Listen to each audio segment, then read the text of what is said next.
Usa sa mga nakita nako no nga mga naglipana nga mga videos karon sa social media,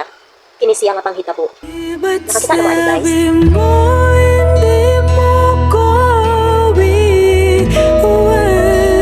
Perti ka sakit no, perti ka makaguol no nga panghitabo. Diin nga usa ka bata no ang wala na bantayan sa apuhan nga ni panaw gyud. Sakit kaayo balandungon guys kay na-feel gyud nato kung unsa no ka kasakit para sa mga apuhan no. Murag naa nila ang guilty no, ang guilt or ang sakit nga gibati nga tungod sa nahitabo no nga nalingat lang kadyot or wala lang gyud nakita kadali no or wala na bantayan kadali sa apuhan ang bata no kini na aksidente. So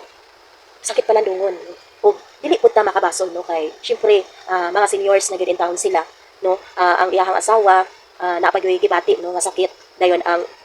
apuhan nga lalaki naapoy gipalit no importante pud kay ang gipalit nga bugas o dili pud ta kabasol sa mga ginikanan no aning bataa kay nanarbaho pud in tawo no yawat na lang pud no nga makabuhi no sa ilahang anak no makahatag og kaugmaon no sa ilahang anak o sa ilahang pamilya. Pero mo ni siya giingon guys nga ang